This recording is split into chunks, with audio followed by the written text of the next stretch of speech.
Assalamualaikum warahmatullahi wabarakatuh.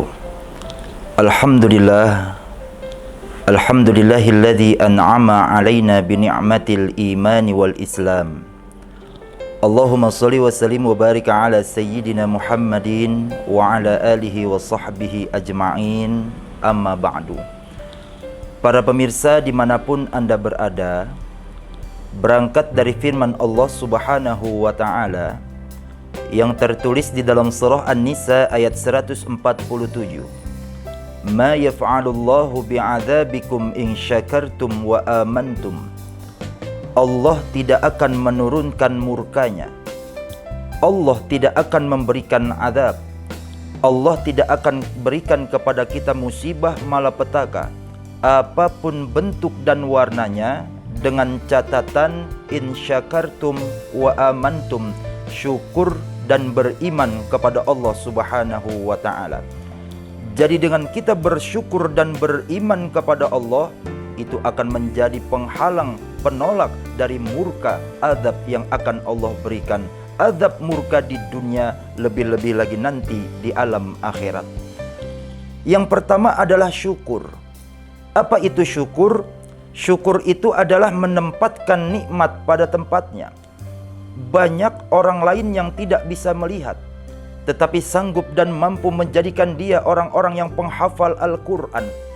Banyak orang lain yang tidak diberikan kesempurnaan mata untuk bisa melihat bagaimana dunia dengan keindahannya, tetapi sanggup bisa membedakan mana yang hak, mana yang batil, mana yang salah, mana yang benar.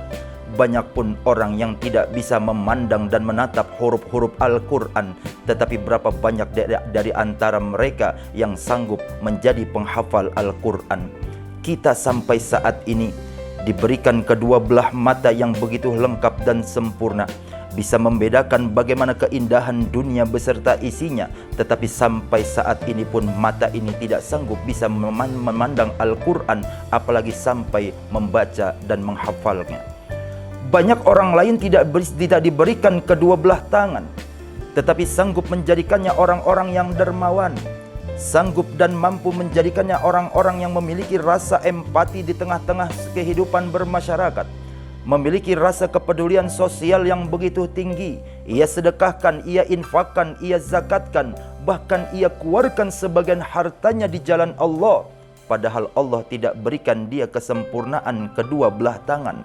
Kita yang sampai saat ini tangan kita masih lengkap, sejauh mana kita sudah memberikan manfaat untuk orang-orang yang berada di sekeliling kita. Bahkan berapa banyak orang yang tidak dilengkapi dengan kedua belah kaki, yang tidak bisa menopangnya berdiri tegak untuk menghantarkannya ke tempat manapun. Tetapi berapa banyak di antara mereka sanggup dan mampu menuju masjid untuk melaksanakan sholat secara berjamaah. Kita yang sampai saat ini Allah berikan kedua belah kaki, kita bisa warawiri kemana-mana, tetapi sampai saat ini kita belum pernah bisa masuk ke dalam masjid, bahkan melaksanakan sholat berjamaah di dalam masjid. Ini adalah kufur, tidak bersyukur, karena syukur itu adalah menempatkan nikmat pada tempatnya. Kita belum punya rumah pun bersyukur. Berapa banyak orang yang masih hidup dan tinggal di bawah kolong jembatan. Allah berikan kita derita, sakit, permasalahannya masih alhamdulillah Allah berikan kepada kita sakit. Berapa banyak di antara kita sahabat kerabat yang tidak Allah beri kasih sakit lagi, langsung meninggalkan alam dunia untuk selamanya. Maka syukur itu adalah menempatkan nikmat pada tempatnya. Di dalam Al-Quran pun Allah kembali mengingatkan dan menegaskan di dalam surah Ibrahim ayat 7. La in syakartum la azidannakum wa la in kafartum inna adzabi lasyadid. Hai hambaku manusia, kata Allah, dimanapun kalian berada dan kemanapun kalian melangkah, jikalau kalian bersyukur, mensyukuri atas seluruh nikmat dan anugerah yang aku berikan, kata Allah, apa janji Allah? La azidannakum, pasti aku Allah akan tambah dan lipat gandakan. Tetapi ingat, kata Allah, wala in kafartum inna adzabi lasyadid. Satu kali saja engkau ingkar, engkau kufur, tidak pandai-pandai mensyukuri atas seluruh nikmat dan anugerah yang telah Allah berikan, baik yang besar ataupun yang kecil, apa ultimatum dan ancaman dari Allah? Inna adzabi lasyadid, sungguh azabku amatlah pedih. Azab di dunia, lebih-lebih lagi nanti azab di yaumil akhir. Syukur adalah menempatkan nikmat pada tempatnya.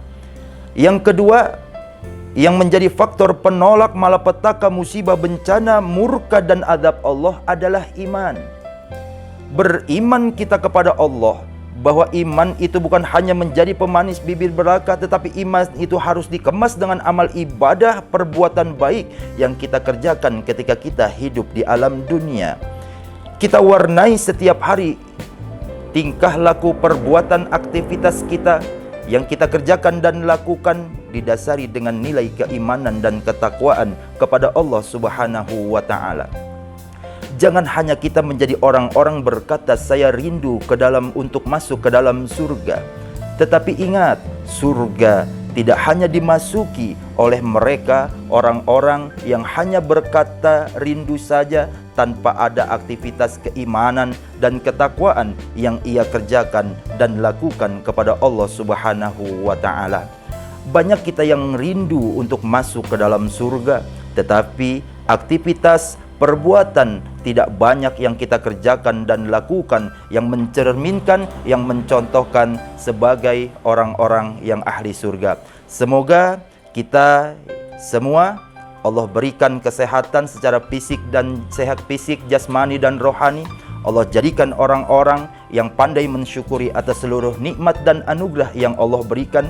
Allah takdirkan keimanan itu terus menempel dan melekat sehingga pada akhirnya dapat menuntun dan membimbing kita untuk masuk ke dalam surga, surga dunia, lebih-lebih lagi nanti surga di yaumil akhir. Semoga bermanfaat. Wassalamualaikum warahmatullahi wabarakatuh.